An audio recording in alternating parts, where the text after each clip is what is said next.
Does anyone else have a hairdresser for a mother? Because I do, and I'm very proud of her. Mrs. Salamander has been a hairdresser since the dawn of time, and trust me when I say she is a master of the dressing of hair. Now, having a mum in this profession definitely has a lot of advantages. For one thing, I get free haircuts for life, something that until I recently looked up the prices for haircuts, I never really appreciated as much as I should have. If you want a haircut in London, you need to dish out at least £70. I'm not kidding. Like, dude, that is so much money. I could buy like 7 dozen Krispy Kremes with that amount of cash. Like, thank the Lord for my mother. She's also been a huge help when it comes to dyeing my hair. Now, obviously dyeing your hair is something you can do yourself with gloves and £7 box dye from Boots. I don't know how many times I've scrolled through TikTok at night and seen girls bleaching and dyeing their hair and hair like wacky colours. But keep this in mind, okay? I am inept. I'm completely incapable of changing, styling, or doing anything interesting with my hair. More on that later. So to combat this issue, I was helped by my very competent mother instead. I was one of those babies that had the classic baby blonde locks, and a lot of people thought it was really cute, including myself. That wasn't until I hit the age of 10. By this point, my locks were starting to turn frighteningly darker by the day, and as the panicked 10-year-old I was, freaked out to my mum about it. I admired celebrities with naturally blonde hair, and being the giant Bratz Chloe stan that I was at that time, begged my mother to help me get it back. You're not a brunette, sweetie, it's just dark blonde. Like heck it was. My hair was very clearly brown, and with year 7 just around the corner, I was determined to make a fresh new start and a fresh new me. So what did we do? We bleached it.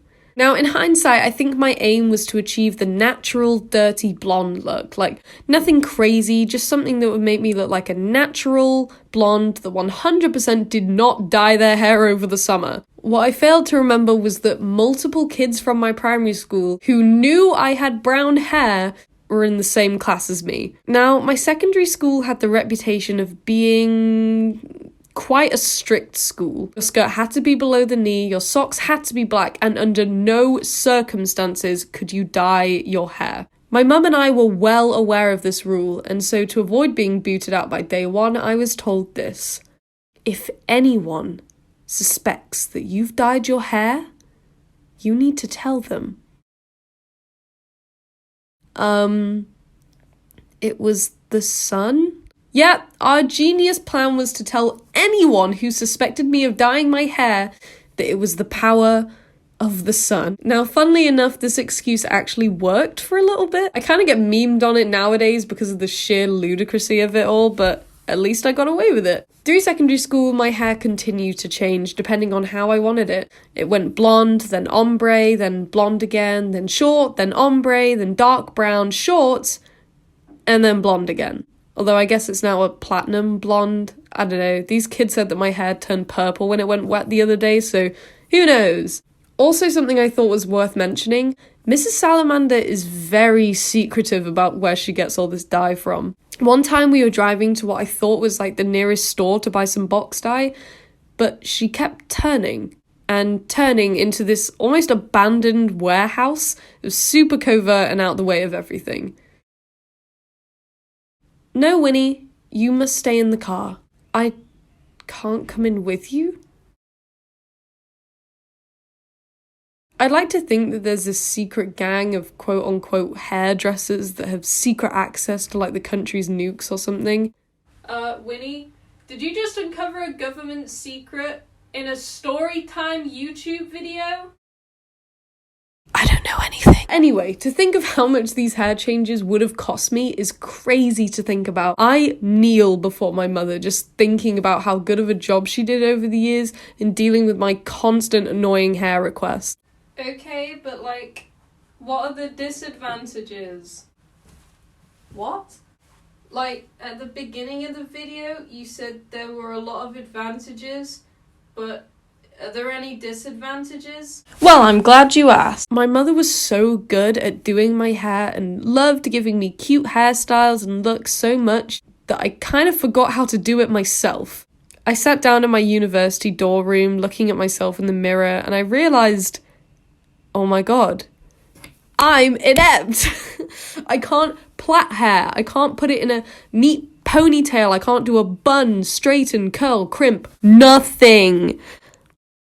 And it makes me feel kind of dumb. Now, this is not the fault of my mother. In fact, she's always tried to teach me how to do cool things with my hair.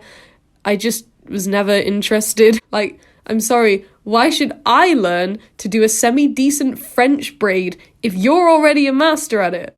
I guess I'm lazy. That's probably the best word for it. I'm sorry, Mum. I'm lazy. At least I can wash my hair most of the time. Bottom line of this story is that if you've got a mum or a dad or whoever who's super skilled at something, do not take it for granted. Learn from them. Pick up their skills so that you don't have to rely on them to solve your problems like I do. That's right. There's a lesson in this story. Isn't that a neat twist? Anyway, I better go. Mrs. Salamander is on her way to London, and she's bringing the dye and gloves with her. Thank you so much for watching this video. I must say, doing the introduction video for this was pretty nerve-wracking. I really appreciated all you guys' comments on how to improve it and, you know, what you liked about it, and it made me really happy doing it, actually. I've always wanted to do an animation style YouTube channel, but I don't know, I always felt that it had been done a lot already, so like, who cares if I do it, you know? But I'm really enjoying it, and I hope you guys are too. I'm gonna try and make some social media at some point related directly to the channel, so hopefully you can get more updates on when I'm gonna make more content. So anyway, that was my second video. Thank you very much. See ya.